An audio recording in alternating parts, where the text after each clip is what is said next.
Salut à tous, content de vous retrouver pour cette nouvelle vidéo potager. Je vous souhaite une très belle année 2025 et on va commencer l'année au potager. Alors tout doucement, on va commencer avec quelques plantations, mais je vais vous en présenter 5 à réaliser au cours du mois de janvier. Alors là, je vais juste vous les présenter, puis après on fera des vidéos spécifiques au cours du mois. Comme ça vous laisse le temps d'aller récupérer les éléments pour les planter dans votre potager. Alors ici, ça c'est la récolte d'échalotes que j'ai fait cette année. Donc là, je les ai récoltées en juillet. Il me reste encore pas mal d'échalotes, ça se conserve très très bien. Et moi, je les plante chaque année sur le mois de janvier. Donc là, n'hésitez pas à les récupérer des échalotes. Vous pouvez en trouver en jardinerie. Je vous mettrai aussi un lien quand on fera la vidéo pour en récupérer assez facilement. Donc bonne conservation, bon rendement, on les plantera sur but. Je vous ferai une vidéo spécifique sur les échalotes, mais voilà, quelque chose qui est sympa à planter. Généralement, moi je le fais sur la première quinzaine du mois de janvier, sur une petite butte dans le jardin, mais on fera la vidéo spécifique d'ici une semaine ou deux. Ensuite, voilà, pour patienter, des petites choses sympas à faire, c'est les gingembres. Donc là, vous voyez, il a même commencé à germer pour certains. Donc le gingembre, c'est un rhizome. Vous pouvez en acheter dans les magasins bio, rayon vrac, ça coûte vraiment pas cher. Et on peut faire exactement la même chose avec le curcuma qui est ici. Je vous mets des petites vidéos de la récolte en parallèle, vous allez voir, c'est vraiment extra. Surtout que quand on le récolte, le gingembre frais, il est beaucoup plus citronné, il est excellent. Et pour le curcuma, moi ensuite j'en fais une poudre et elle est vraiment parfumée, c'est assez impressionnant. Donc ça, c'est des petites choses qu'on peut faire, qu'on pourra faire en intérieur, comme ça permet de patienter un petit peu avant les plantations qu'on fera surtout en février. Sinon, ce qu'on va pouvoir faire aussi au cours du mois, donc là plutôt deuxième quinzaine du mois, je vais faire les laitues. Là par contre, je les ferai sous serre.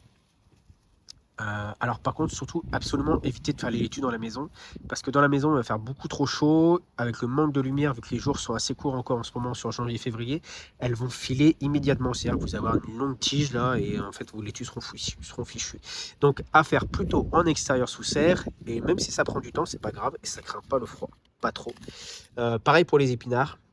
Eux, on pourra les faire en plaques, dans des petites plaques, donc pour préparer, anticiper un petit peu nos plantations qu'on fera au cours du mois de février, ou alors directement faire un semis dans la serre pour récolter un petit peu plus tôt, sur le mois d'avril à peu près.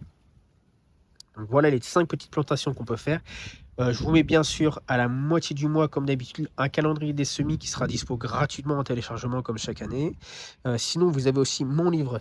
Si vous souhaitez démarrer le potager, je vous donne plein d'infos à l'intérieur pour cultiver toute l'année des légumes avec 4 carrés potagers différents pour fabriquer vos carrés, des recettes pour faire, voilà, utiliser vos légumes. Il y a vraiment plein d'infos. Je vous mets un lien aussi dans la vidéo si ça vous intéresse.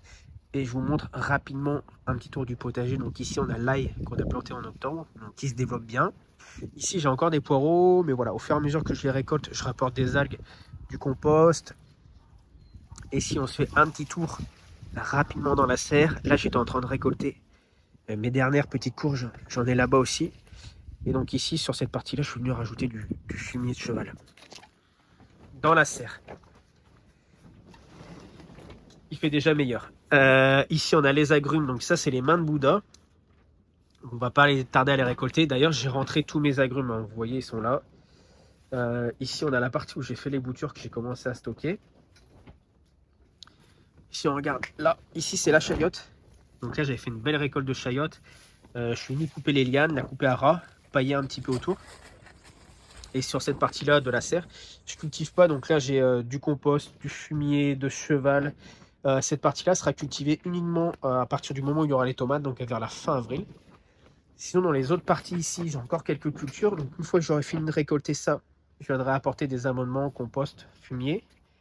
Là, on a des petites laitues, enfin des belles laitues qu'on va pouvoir récolter.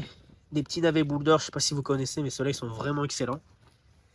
Et sinon, voilà, j'ai un petit tas de compost à récupérer là.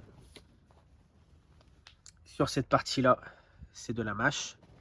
Et on voit même que j'ai des plants de tomates qui se sont ressemés naturellement. Alors, il fait encore assez doux, hein, puis dans la serre, ça va. Et là, si vous avez suivi une des dernières vidéos, c'était les endives, donc que j'ai planté sous serre, là, dans la paille, avec des petites planches là pour vraiment avoir l'obscurité. Et donc elles, on peut les récolter, vous voyez, ça fait des super belles endives. La vidéo est dispo sur le compte si jamais ça vous intéresse. Donc voilà pour cette petite vidéo. En tout cas, n'hésitez pas à vous abonner à la chaîne si vous souhaitez vraiment suivre tout ce qu'on va faire tout au long de l'année. Et puis on se retrouve dès la semaine prochaine pour sûrement la plantation des échalotes. Allez, bonne semaine à tous. Ciao, ciao.